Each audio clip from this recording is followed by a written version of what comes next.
business, aren't we? Michael tells me it is 12:03. It's because of her. 12:03. We are running. It is indeed.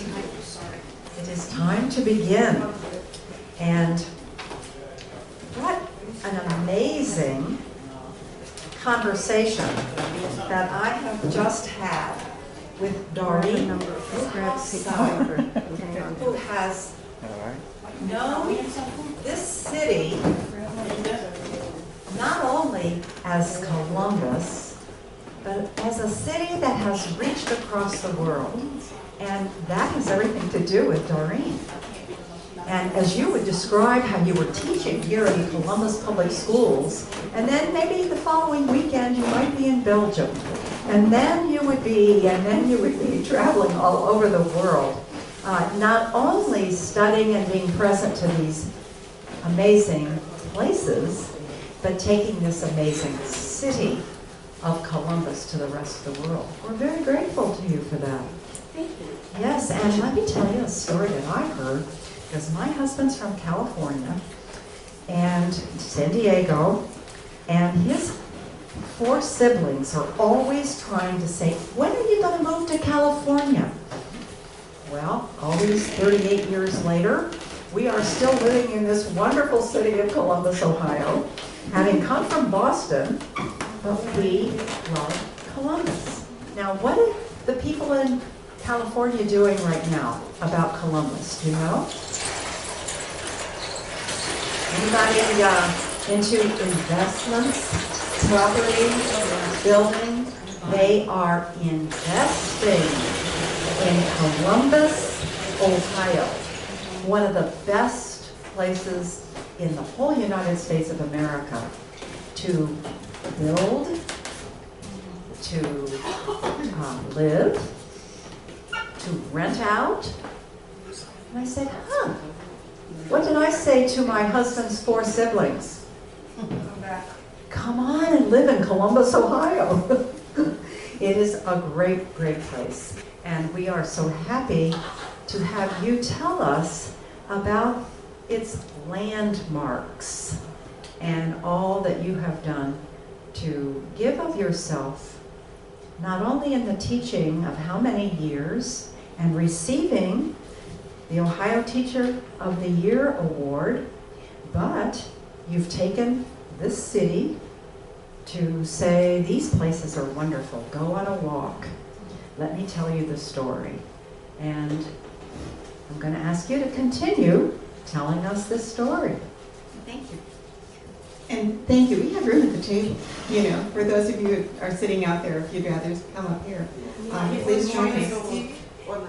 No, we're not going to use that today. So No, we're not. No, you're just stuck with me. There are no other distractions. You may wish there would be, but there aren't. And I really want to thank you for inviting me here today, and thank you, Inga. You're the inspiration here, because we share this common bond. You're both Teachers of the Year. And you want to talk about when you were Teacher of the Year for Ohio? Never mind.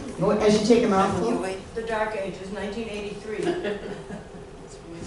So it is kind of an interesting bond that we share. That's okay. I have to say that when Dr. Shansi first called, I was just a little confused because I don't think of myself as an artist. I don't think of myself in quite the same medium that other people do. And so when we were talking and she said to me, well, what do you do? I found myself thinking, I don't know what I do. I really don't.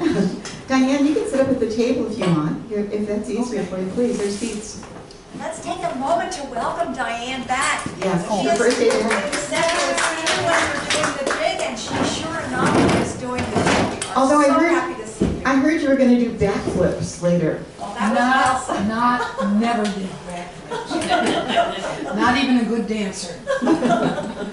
I doubt that, but okay. Diane is not just a friend, but she's also a neighbor of ours, and she kept her recent surgery fairly quiet because she knew I would show up at the door with a lasagna for her husband or something, I'm sure.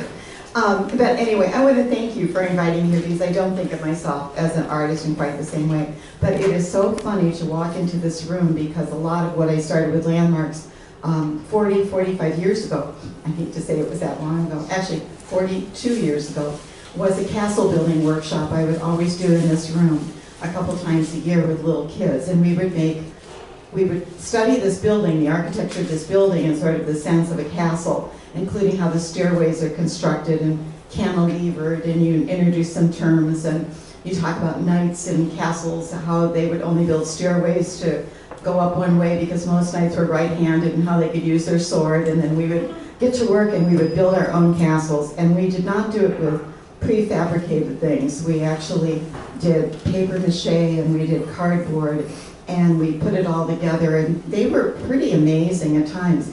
And I know that there was more than one Saturday I would come home and I would be working around the house, and I had a skirt on that I had worn in the morning, and I went to put my hand in the pocket and realized my pocket had been glued shut somehow, either purposely or inadvertently by some small child in a bottle of glue. But a large part of what I started with Landmarks while I was teaching full-time was really just volunteering to give them some children's programs. And I don't teach elementary school children, I teach high school. So elementary was always a lovely, a lark and a joy, and it convinced me I would never be an elementary school teacher, because it would look like Gulliver's Travels. They would tie me down and be dancing all over me, and I would just find them so cute. You know, I would probably never discipline them, so it was good that I wasn't there with them all the time. But I started doing classical Columbus, the study of Columbus architecture as classical buildings, Greek and Roman. And we would do the castle building, and we would do skyscraper building. And about 2 years ago, I had sort of an odd, almost deja vu moment. I had gotten a grant from the National Trust for Historic Preservation to write lesson plans for high school students at Fort Hays. And it's convoluted, but I still actually am with Columbus in an odd way. And I have a office in the shot tower at Fort Hays, and I work with teachers and kids there on special projects. And so I convened an advisory board to get some ideas from them about what did they think high school kids could learn, especially urban high school kids who are in the architecture every day but may not see the value of it in quite the same way as somebody outside the city would. What did they think were the best things that we could do about awakening kids to historic preservation? And well, there was a young woman sitting at the table who I knew. She had been a former student at Fort Hays, and I taught there for 20 years, and I taught at Indianola Junior, then middle school, for 20 years, so over 40 years in Columbus schools. And it was Melissa Binder, and I knew Melissa had actually taken a job with Schooley Caldwell Architects, and she was a young mother expecting her second child, and had a little toddler at home, and she came as part of the kind of the brainstorming session over at Fort Hays. And when we got around the room, we were sitting at a table like this, and I asked people how they got involved in architecture, what draws you to it? And some of the people were architects for 20 years, and some were like Barb Powers, who runs the National Register at the Ohio Historical Society. And everybody had a variety of background, and there were younger planners and architects there too. And we kind of shared this, and then all of a sudden Melinda said, you know, I remember what it was that got me interested. She said, I couldn't have been more than 4 or 5 years old, and my mother took me to a workshop on skyscraper building, and I think, oh my God. And she described perfectly that we used to meet at the we used to meet at the Levesque Tower in one of the empty storefront rooms. And we would talk about skyscrapers and what made them different. And I would have this sort of elaborate, seemingly elaborate cardboard framing already done out of old manila folders, which looked like a skeleton. Yes, please, come join us here. Right here's fine. And and the skeleton was to show them that in a skyscraper, it really isn't building things on top of each other. It was to have a skeleton, and then you covered it, right? So that a building's not going to fall down. So we were across from the Wyandotte, we're in the Levesque, we talked about both skyscrapers. They built their skyscrapers, I gave them paper, I gave them money. They had to buy the land, a piece of cardboard, they had to buy the supplies, and they had to buy the landscaping material. And I swear to God, within 10 minutes, the kids were syndicating each other. They were forming little Trump-like corporations to build bigger and taller and beyond any zoning. I should have given them a clause where they had to pay off the zoning inspector, but I didn't want to get into that with them. And they were building their skyscrapers and doing wonderful things with landscaping. But what was funny is she said, I remember that so clearly. And I said, that was my workshop. So I had you as a high school student and never knew that you were a 4 or 5-year-old in my workshop to begin with. And it was just absolutely amazing for me. And I started another one called Urban Safari, which I've actually done with adults, which is looking at buildings, animals on the outsides of buildings downtown, and what do they tell us, okay? And Gay Street is perfect for this. Gay Street is still pedestrian scale.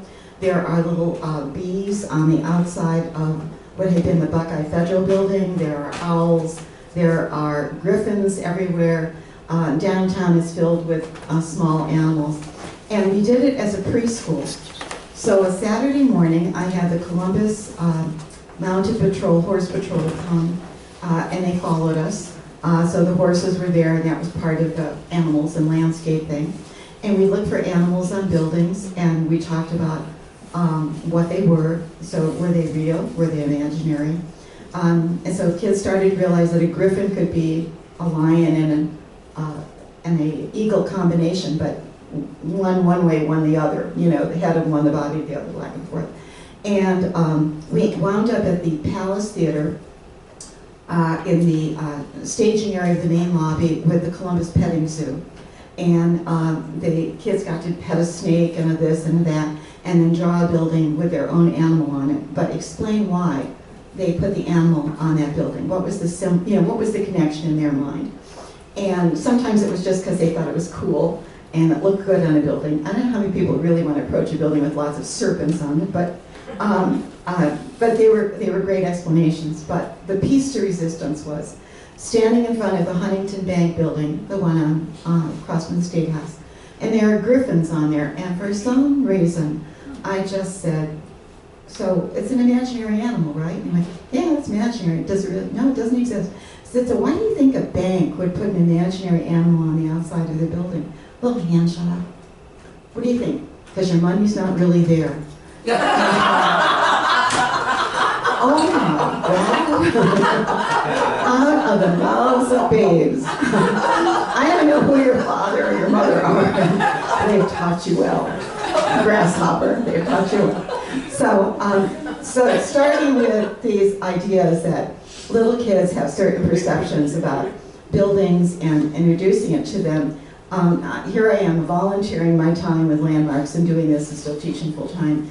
And I started taking, and I think Diane will appreciate this because we both live in the University District, which I think, especially when I taught at Indianola, was a much more woe-begotten district in a lot of ways. There's always been a lot of working class people, obviously in the university area, and a lot of poor people in the university area. And most of the kids where we drew our attendance from were definitely kids who were part of the have-not end. And what would bother me immensely is that most of them had never even been to Ohio State. In a funny way, it was what was not ever said was that you're not welcome at Ohio State. You're not welcome on the campus. You're not welcome by Mirror Lake. You're not welcome, as Diane says, me too. And it wasn't a welcoming environment. And so, of course, that meant that I would, at some point, take command. I think I spent much of my early career buffaloing principals into believing that I had been given permission by some higher deity to take kids wherever I wanted to. And so I would just say, pack up our books, and I would have them, especially 7th graders, for about a 2.5 hour block. And I would say, come on, it's a nice day, we're gonna pack up our books and we're gonna go study outside. And we would walk the streets. We would stop and we would do math lessons and English lessons and history lessons on the steps of a church or on the steps of here or there. And we would look at the architecture and they would do sketches and we would talk. And I tried to instill in them that through a course I had started called Backyard History, that the things that we had in the neighborhood that were beautiful architecturally, although maybe a little bit on the dowdy side. Could use a little refurbishing, were the kinds of details that other people were picking up for their houses in wonderful suburbs and poshy places and on new builds, and that they should be very proud of this. And in addition to it, there were enough crazy stories in the university area to entertain at any given point. And you always knew that if you were going to march them down to the Kappa Sig house, which was on the Underground Railroad, and it's a big fraternity house near 15th and Indianola, that you always called ahead, because you never surprise a fraternity by showing up on their doorstep. And if they were accommodating, and they generally were very nice guys, was that could we just walk in and see the doorway down to the basement next to the washer and dryers and the billiard table, where actually it led to the passage underneath 15th Avenue and presumably all the way to the river. And it is, we always hear about Underground Railroad houses, but very few, honestly, are ever documented. This actually is a documented one. It's an 1850s Neal mansion. Neal, of course, had the farm. This was his son's house, Robert Neal, and the younger son, Henry Neal. And so that house has been there a long time. And the kids would be just in awe because the house actually has secret passages. And so you can get a lot of traction out of not just the architecture, but it was about the story and why that was important. Later, in the last few years, always with a new group of fraternity guys, but Kappa Sigs are interesting because they're always in trouble with the administration. And we found that we could call them and ask, or I called and asked and said, can we do a community breakfast? You know, a lot of us who live in the community never get to see the insides of some of these great places. The Thurber Fraternity House, the Kappa Sigs, the other places that are historic, the log cabin on Norwich Avenue. And they were, oh yeah, and I said, you know, I can really write a very good letter to the president of the university saying how wonderful it was that you let us in and we're part of the community. He said, we'll do it. And so we showed up on it, and I said, not only that, you don't have to do anything. We'll have the breakfast catered, and you can roll out of bed upstairs. We'll never come further than, you know, the downstairs, and you can have breakfast with us. And so we struck the deal. And that morning, my husband and I got there early, and it was a rainy morning. We sat up on the front porch of the Kappa Sig house, and the whole house still smelled of bleach, which made you wonder what had gone on the night before. It was a nice, fresh, clean-smelling house, and the architecture inside is enough that's still there that you can capture what this 1850s mansion had looked like. And so I wrote my letter, and then 2 years later they were thrown off campus again. So it's time to renew our bonds, I guess, and to rediscover friendships. The Thurber Fraternity House, by the way, in case you're curious, on 14th, has a whole different attitude. Their door is always open. You do not have to necessarily, of course, always make arrangements ahead of time, but it's because they bought the old fraternity house next to them, and that's where they have parties. So they never have to worry about cleaning. The Thurber Fraternity House is always very pristine. But I'm going to stop here for a moment. I'm going to ask you about place. If there are places, whether they're in Columbus or not, that you have this sort of affinity for, that you really like. And I'd like to pass the microphone, if that's easier. Oh, no, that's okay. Okay. Can everybody hear me? Yeah, please. Oh, okay. Yes, there is one that I had, or still do have an affinity for. It was the Union Station located at 380 North High Street, where now stands the Ohio Center for the Hyatt Regency. And I drew the old train station before they demolished it back in 1976. Wow, okay.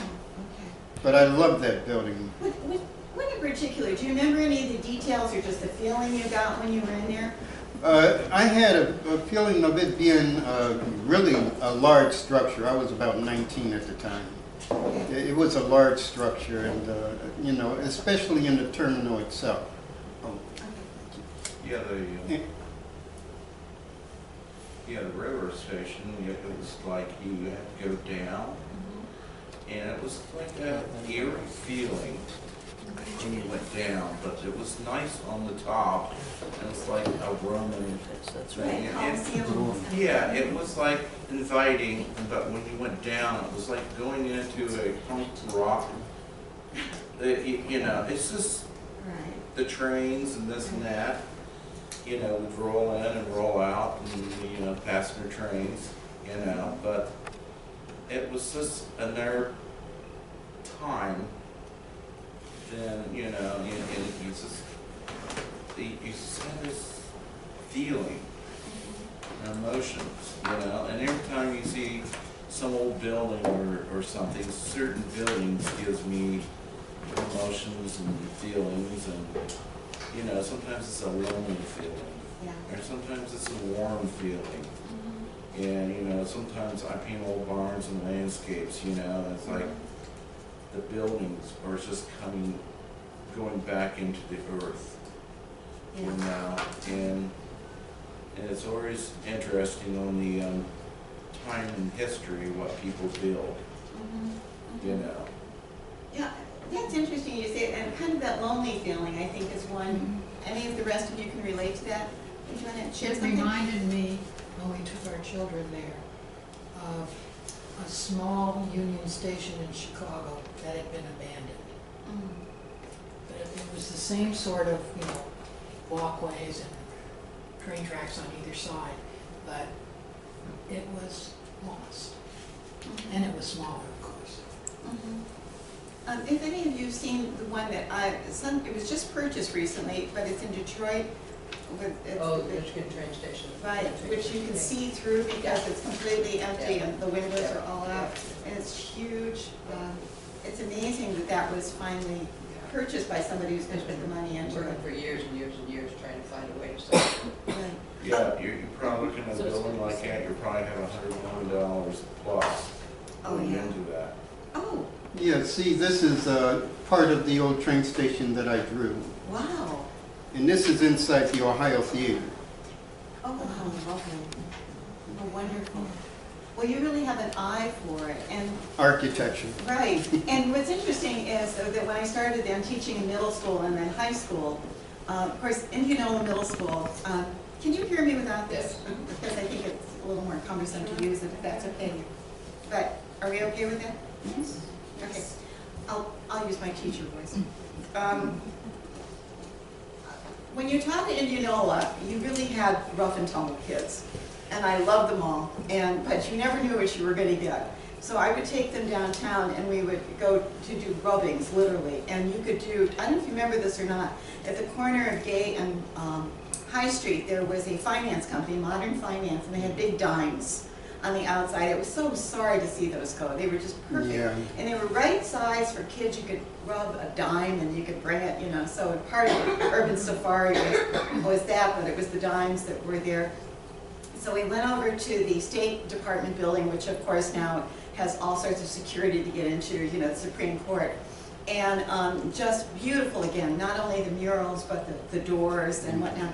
And and so I had a couple of kids you always kind of keep an eye on. You don't want to particularly, you know, assume that they're going to get into trouble, but you just kind of know it bears watching. And they said they were rubbing the doorway, and suddenly the doorway would open, and I swear to God, he was rubbing somebody's breast. And it's like, you know, let's move on to someplace that's a little more stationary, I guess. So, so he said, I'll be right back because I got to go to the men's room. I said, fine. I'm thinking, okay, men's room. And he came back out right away, and he was all excited, and he said, "You'll never guess what I rubbed." And I thought, oh, please go. Don't tell me the next statement. But he found some decorative things in the men's room. And so here he is, this little kid, probably putting on a cigarette, and doing this rubbing. It was really quite intricate. So my image of Indianola kids was like, doing that. But when I would do high school walking tours, I took a version of the Urban Safari to all the 9th graders, and this was always something we did, a number of us, and I was the only history teacher, and then there were drama teachers, music, art teachers, and vocal music teachers, and we were all part of the same group, and we would go downtown in small groups, and we had the whole kind of city mapped out.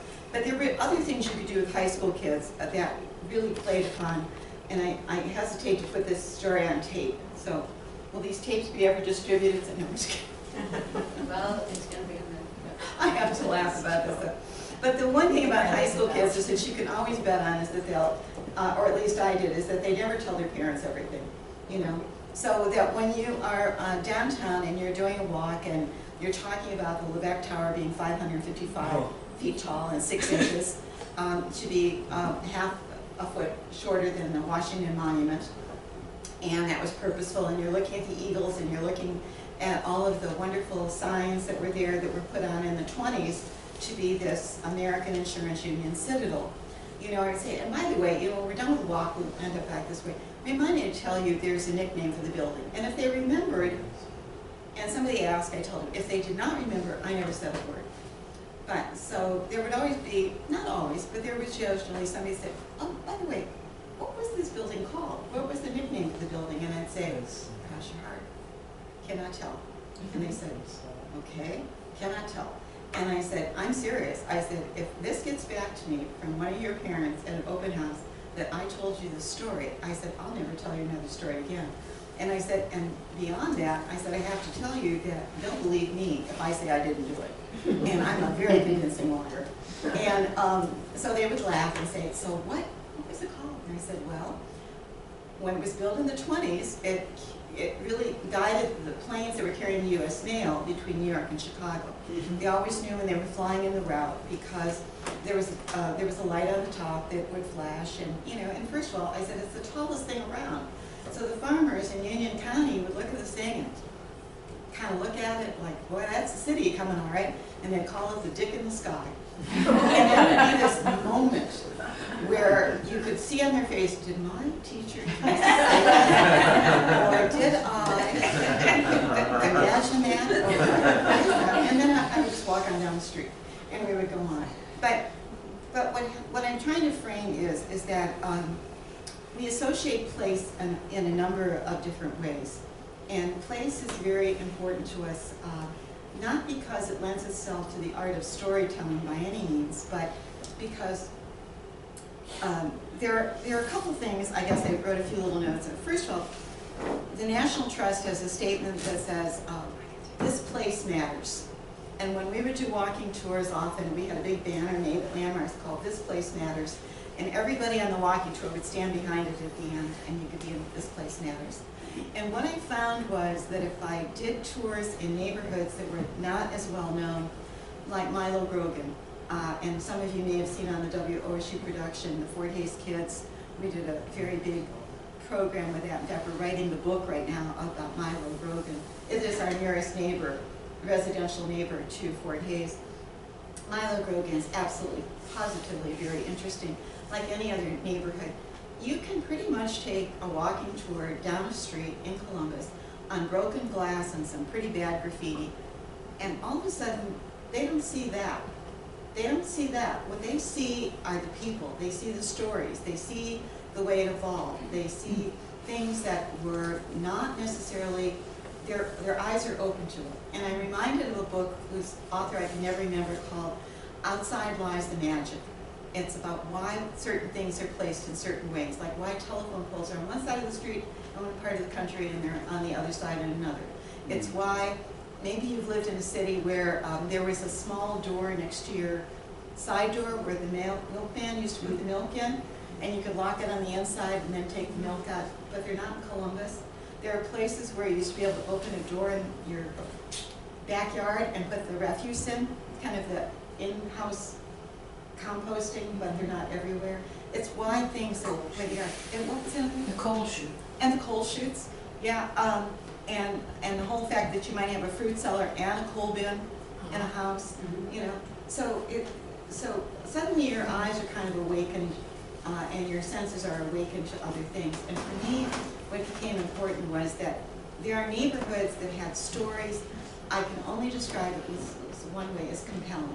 The stories are so compelling that it is the reason why place matters. And so I was jotting some things down about why place matters.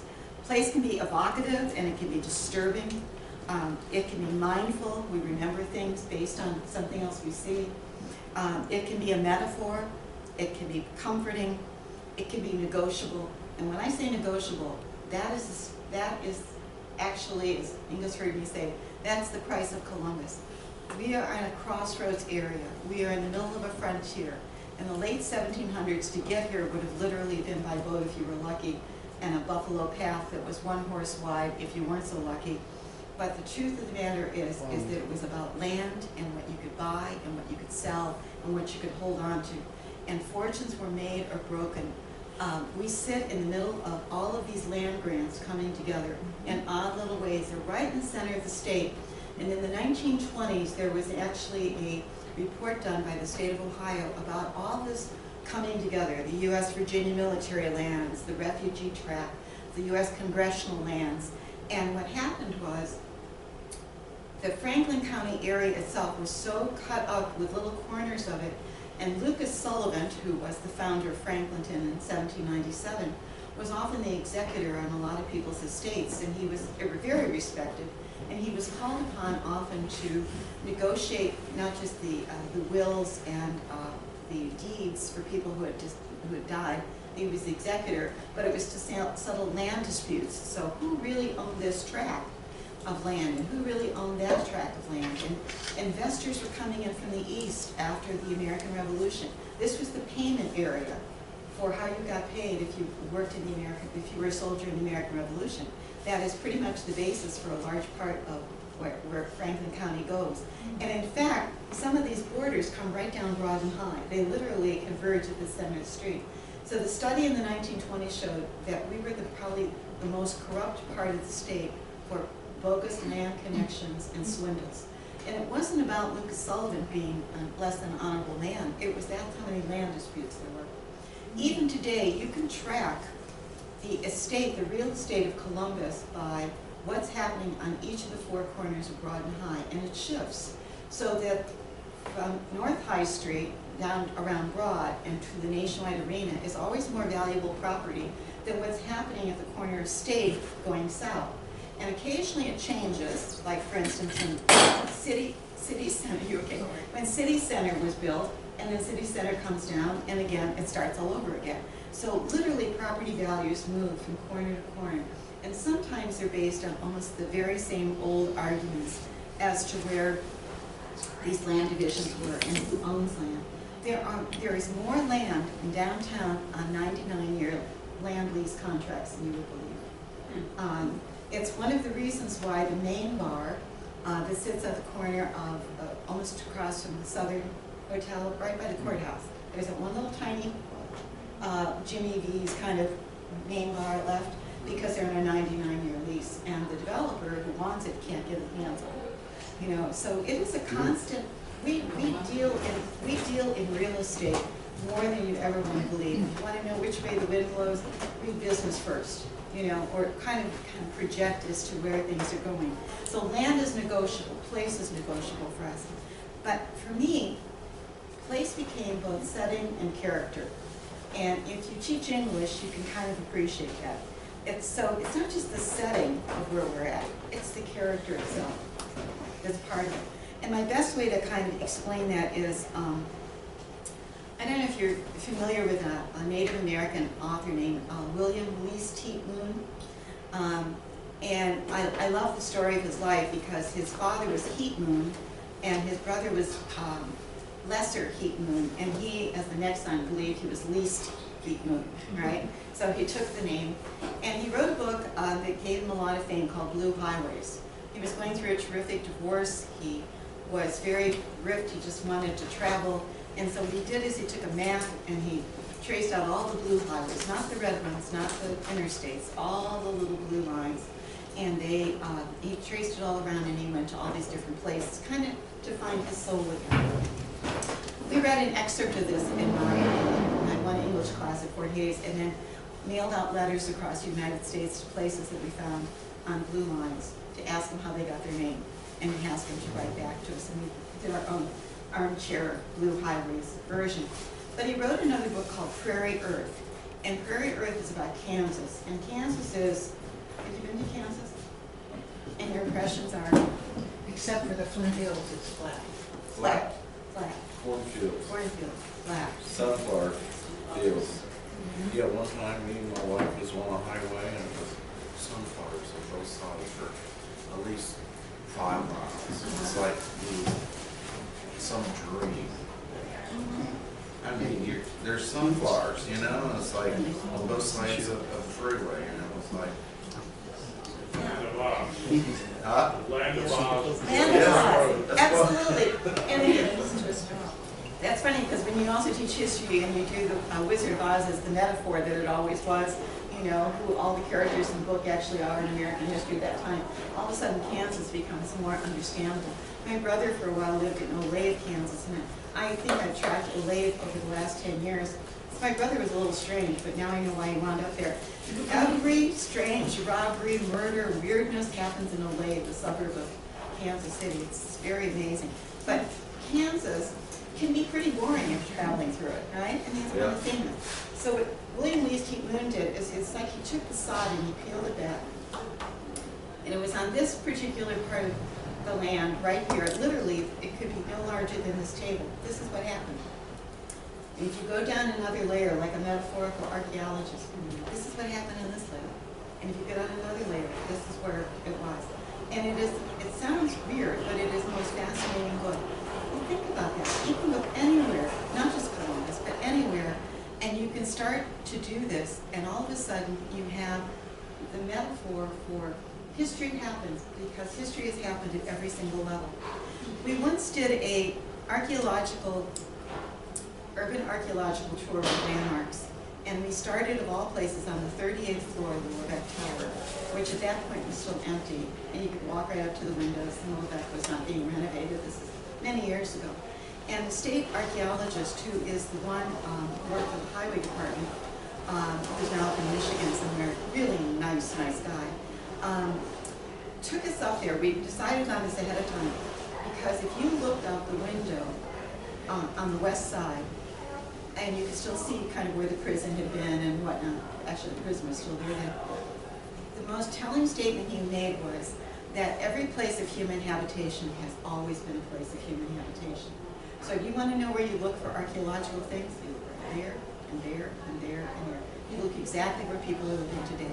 It's not someplace out, you know, in some cornfield yet to be discovered in Dublin, and it may be there because people were there. But the true archaeological, where we lived as people before, are right before us. So the Indian villages are under the Greenlawn Bridge, and the Ohio Penitentiary subsumed the squattery that was always a legend in the War of 1812. And you can go everywhere. High Street is a buffalo path. And so you can look at history as sort of that flowing through. And for me, what became important then was that sense of place as a metaphor, as the character and the setting. And so I'm going to make sure we're not going over time and how we're doing here. So I tried to break this down into 4 things. There is that statement about how history is never past, it's only prologue. And it really is true. Whatever you see today is really going to determine what the future is. And however you find it here today is, there was a past that explained how it was. So I have found that if I focus on 3 or 4 things when I'm coming up with tours, or a combination of them, it seems to be sort of a way that we can grapple with place a little bit more. For instance, there are the fine suburbs, as I call them. The fine suburbs are not necessarily Dublin and Hilliard. To me, those are farming communities. When I'm talking about the fine suburbs, I'm talking about the ones that started to come about as Columbus emerged from being a pioneer village and past the Civil War and right at the cusp of World War I. And suddenly there's a university area built, and there's a Clintonville built, and there is a Grandview built, and the beginnings of Arlington and the beginnings of Bexley. Each of them starts to represent the ability of people who have some money to get away from the rest of us. Okay? That's why when you're on town in Franklin, in the town of Franklin area behind the library, you are in a very early suburb. That was also the beauty of the original fly town in Victorian Village, which of course is a made-up term describing only that architectural area.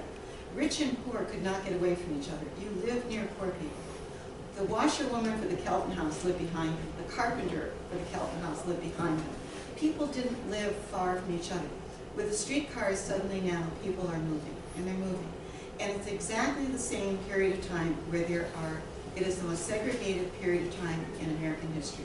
Woodrow Wilson is in the White House, and this will be the most telling I guess, vignette I can give you. The movie The Birth of the Nation, which was the first 3-hour, 6-reel film, silent film, was done by D.W. Griffin, who was ostensibly an apologist for the South. The South had lost the Civil War. In World War I, in that time period, there were still a number of veterans, Union veterans, Confederate veterans. Columbus, by the way, sits on the cusp of both being South and North. We were the southernmost northern city and the northernmost southern city in the Civil War by who lived here and by temperament and by politics. And although we think of ourselves as very northern with blue jackets named, you know, whatnot, we really are not. We're very much a southern city. And William Dean Howells will write about the southern music that flowed out of the houses around Goodale Park, and a young man who came here and people would invite him in for the balls. If you were a good family, you were invited in. And it's a very southern city. But the rich now are starting to move to the edges, and with that, the developers are taking advantage of the fact that they will put restrictive covenants on whole areas of property that they buy. So we can trace going up Cleveland Avenue, for instance, right past where Fort Hayes is, into Milo Grogan, but before you get to Fifth Avenue. Milo Grogan is an old Irish, Italian, African-American community. Fifth Avenue is the first boundary line. Italians cannot buy and cannot live north of Fifth Avenue. They cannot live in the University District. They cannot live all the way down, as you're going to know the story, all the way down Grandview Avenue. They really can't live because Grandview and others are holding the line. Grandview will actually change its city boundaries around on Wyandotte Avenue, around 2 houses that are previously owned by Italian. They'll draw the city boundary around. Upper Arlington will come in as a white-only suburb. Everything from Fifth Avenue on up is a white-only suburb. The next one, and part of it is because Italians are in the area around behind the Union Station and around in Milo Grogan, and they're working at the quarries, the end of Fifth Avenue, and they're building the buildings for Ohio State and downtown, but they are not allowed to live there. By immigration laws, people were not sure that Italians were white. They really weren't. People thought of people as being in boxes, like you're this race, this race, this race, this race. On the outside of the Levesque Tower, one floor is decorated with 13 races of man. Like nobody ever crossed over, come on. You know, it's like, I'm from Cleveland, everybody crossed. So it's, you know, you're this, you're this, you're this, you're this, you're this, and you stay in that little box. So back to The Birth of the Nation. The Birth of the Nation was seen by most people as a documentary, not as a movie. There were actors in blackface. It should be pretty apparent to pretty much everybody that these were not African-American actors. They were either seen as sexual predators or they were seen as buffoons, like in southern state houses and things. It is the single most popular culture feature that dooms an entire uneducated population to media to believe that everything they saw in that was true. There was always one theater in each community who got the exclusive right to show it and to make the profit on it. It was, for us, it was the Heartland Theater that was downtown, was it that Sheridan, I always forget which hotel is there now, right across from the State House. It played twice a day to a full orchestra, and the admission price was $2.50. That's a heck of a lot of money. And for a year, every single performance was sold out. People bought it. They bought it completely. My own mother, who grew up in a coal mining camp in western Pennsylvania, many, many years later was shocked to find out that what she thought was always a documentary, that's how it was, and that was how it's portrayed. That was not true. And my father worked in all of the African-American Near East Side in Cleveland as part of the merchants who were often around in black communities with the Jewish merchants, and he had a butcher shop or a butcher stand in the East Side Market. So my parents were very divided as to how they saw the world based on really how they had seen place portrayed. And for my mother, everything was always a threat, including where my father worked. But for a whole generation, what happens then with Cleveland Avenue and the streetcar going up Cleveland, going up North High Street in Clintonville, is that whenever there is a set of lots that comes out there for available, and it's bought by a developer. He'll mark restricted on all of it. It will be restricted housing, and that's your guarantee that it will only ever be white. And somehow people got to thinking those deed restrictions were given by God and Franklin County Court of Common Pleas or God knows whoever, and you can't slaughter chickens and you can't rent to undesirables. And sometimes they were pretty specific. They didn't just say the word restricted. If you go up Cleveland Avenue, or well, if you go by freeway, it's easier, and you get off at the Morris Road exit, as if you were turning to the old Northland or going to Eastland, right? And you turn on to Morris Road, and then you take the first right off Morris Road back into the neighborhood. You're in Baby Farm. And I don't know if you've ever heard about Baby Farm. Yes, racism in the real estate thing was very, it took them a while, I think it was the 70s, to actually get rid of the... But that's interesting, you should say that. I'm so glad. Did I prompt you to say it? No, because I know a little bit about real estate. Right. And, you know, because people that was selling houses, they told the realtor that we want a certain people into that house. And the realtor would actually tell his, you know, the broker that basically that's a restricted piece of the property. And that was back in the 70s. And the 70s was kind of getting... Well, it actually lasted longer, and I'll tell you why, because in 70s federal legislation starts to change that. However, the Urban League and CORE in Columbus were very active, including with whites who participated because they could be the front runners for it, because they saw the injustice of it. And they would go to real estate places and they would go to renters, and there are whole code words that you could find. There are whole glossaries that they were taught as to when the person on the other end of the door is saying, oh, I can't sell you that because that's restricted or whatnot. It's very interesting what code words you listen for because it still pervades. And so even well into the 70s, in fact, even today, we know that people discriminate in housing, how they get away from it. But it was interesting as to who are the breakers, how do they break the code? Bexley has a no Jews clause. Bexley was a small, Bexley was a small village. It does not have the same history as Arlington or Grandview, who are constructed, they are golf course suburbs. They were literally considered to be like Muirfield would be a golf course suburb. That's the biggest amenity. There's the housing all around it. And this was, of course, kind of the playground of the rich, the golf course thing. That was, I always find it very jarring to think that Abraham Lincoln was born in a log cabin, and yet his son, who grew up to manhood, was actually a noted golfer. I don't know why. I'm just, you have a hard time with the time period there, going, that just doesn't sound right. But around this World War I period, just let me finish one thought. Going up Cleveland Avenue, the next line of defense was Hudson Avenue. And when Clarence Lumpkin, the activist for the Linden Avenue area, said, I didn't buy my house because I thought it was pretty. It was the only place I could live. He's absolutely accurate. Hudson should have a civil rights marker on it because Hudson is the biggest division.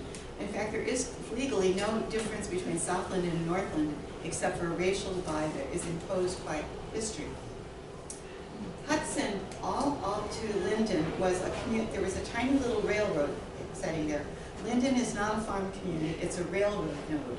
And that's where the word Linden comes from. So developers came in and then they started buying plots of land. And so if this is Hudson Avenue, and here's one plot of land, here's another plot of land. You buy all this, then you put it out into markers, for housing. And you're going to build the houses, and you're going to make sure they only have a 30-foot setback, which was considered pretty working class. You have a little tree in front, 30-foot setback. Grandview and Bexley have 1,000-foot setbacks, 1,500-foot setbacks purposely. So the one over here on Hudson that I love the most, they all came in as restricted housing, but the names of them were crazy. This is called Highway Manor. Can you imagine a worse job of branding a neighborhood than by calling it Highway Manor? But that was considered to be the really great thing at the end of the day. And Marlborough Heights and all of these come in as differently. But for Baby Farm is different. So I haven't lost you yet. going up Morris Road, turn right, and Morris Road, turn right again, First Street. All of a sudden, you'll think you're in the university area. You find North Fourth, you find Summit Avenue, you find these streets, and you think, does anybody ever kill a name in Columbus, or we just keep it pumping out all the time? But the thing that will strike you the most is they're small, modest houses. Some are really very elaborate, and some are much more cottagey. But they're sitting on enormous amounts of land, and that was the beauty of Baby Farm. It was like 4 to 8 city lots that you could buy. It was at the end of the Indianola streetcar line, and again, just after World War I, and you could build your own house there, and then you could have a truck farm. You could feed your babies. You could have family, and you could have a lot of, you know, produce that you're going to raise there. In fact, the developer even went in and planted fruit trees all the way through. Baby Farm is actually listed as part of their real estate. If you take any of those addresses, look back up on the county auditor, and they're all listed as Baby Farm. And the lovely part about it is that the people up there love this idea. They're kind of in the country and kind of not.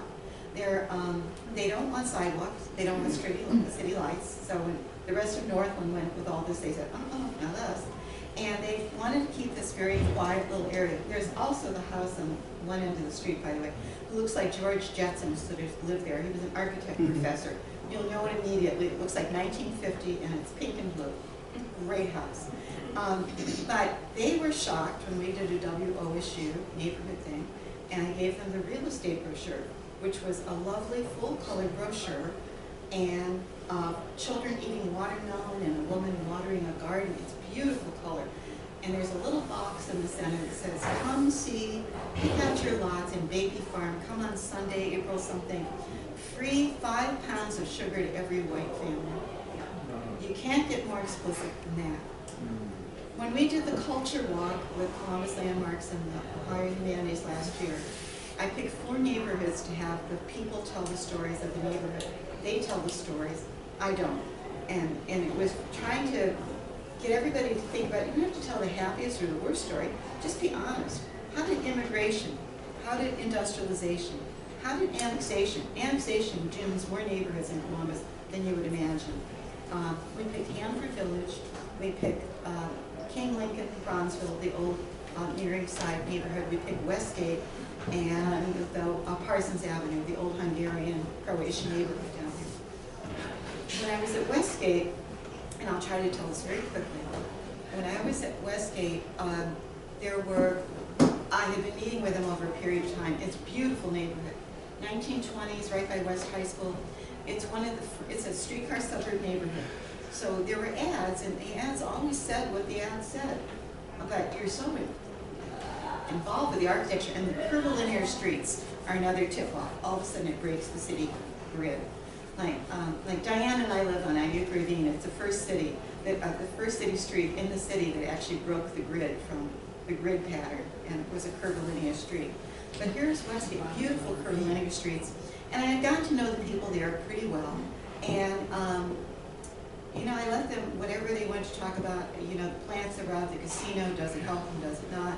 Some of you may remember Great Western Shopping Center had the 7 Wonders of the World. Yes, I was actually worked at Great, Kroger's, when they had the Great Western so-and-so there, and it was quite nice. Yeah, the Eiffel Tower still exists. It's in somebody's backyard, the developer's backyard in Westerville, but the rest of it disappeared. Yeah, and the casino, I voted against it, and I was at one of the meetings. And basically I was telling that, raise my hand, this and that. And I was walking out, and this enormous construction guy took me to the corner and said, we're going to put this in. I said, I really don't want it, because it brings in bad elements, extremely bad elements. He said, you bet. I mean, I was saying, Oh my gosh. yeah, Was Al Pacino in this? Oh yeah, and basically, I'm just saying, I don't want it, I know he wasn't gonna, he was trying to scare me. Right. Yeah, trying to this in the corner. And I was saying, no, I don't want it. It brings bad elements. And his thing was, it brings jobs. You understand? It brings jobs. And then I was talking to some business people. It brings jobs, but it brought a bad element. And that was, nobody else wanted it, and the West Side did not want that. Now you talk to anybody on the West Side, they voted it down. But the rest of the city, jobs, jobs, jobs. And Yeah. you know, I live out on Hall Road, out by Bolton Field area. It's fairly decent. Anyway, but the whole thing is, I have seen the bad elements, and it's not good. I can see why nobody wanted it. You know, and then the CNN said we made so many $1 billion profit or something in the paper. Nothing went into the yeah. And the city is trying to have the hotels built across the street and this and that, but the casino wants the casino built on the property. The whole thing is, a casino is not a good thing for a community. Well, Well, I'll tell you what, it's 1 o'clock, and we could go on for the afternoon, could we not? As, this is truly amazing. Are you going to be publishing, Doreen? Oh, you know, huh? no. Because I haven't figured out what I know. But there's, it's in itself, There is, I should tell you two things. Amazing. We are talking about another book for landmarks, about landmarks. And part of my theory is that you try to focus on 5 landmark cases: the loss of the Union Station, the Kelly Mansion, the Penn, what happened, you know, what's the true story. But then there are landmarks that we pass every day that we don't really see. I'll give you a great example. If you are leaving downtown and you're going north and you're on North 4th Street, you are passing on a viaduct. It is the largest masonry, stone constructed viaduct when it was built in the world. And we travel on it every day, and we never think about what it was. Where's it located? On North 4th Street, just take it right out of downtown, and but when you go down below and you see it, you go, oh my gosh, what is it? I'm curious about people and what they think are landmarks in their neighborhoods, so that's part of what we want to kind of focus on. well, I'll So tell you what, people have to do for the drawing. parking We have to do meters. the All drawing. meters, right? Yes. Did everybody get a little white ticket out of that box? Oh, yes. Yeah. And so these images of what you're talking about, Anybody? oh, wow. We need Bring number me back one. and we'll finish the Anybody have conversation. number Yes. one? Anybody have number 1? 2? You have number 1? You get your first choice. Right, we've got some books too. Who Who has number 2? choice? You get I'm your gonna choice get the here? second choice book. Who's got number 3? Oh, Joe has one, okay. And who's got number 4? See, she devised this plan, it's wonderful. So we've got 4 books. So Number 1 gets the first choice, number 2 Take- gets the take second which? choice. Wait, number 1. Wait, I sir. know we've talked before, I know we've been there. What about number 5? No, there's not 5 books. Oh. Wait, number 9, there's not 9 books. Oh, well. Oh my gosh. Is there one And left? now let's, the names Yeah, of I'm these reprinting books, so some. we may purchase them. You know, what are some of the books that you just, No, you can't buy it. Yeah. those of you, Michael, what did you choose? On this day in Columbus. Okay? I was staying in Columbus. And Joe, what's I'm yours? sorry about talking to you. Okay, historic hotels in Columbus, Ohio. You're great. Columbus Patterns. Oh, wonderful. This book here has a whole year's calendar, and every single day of the year tells something that happened in Columbus. There are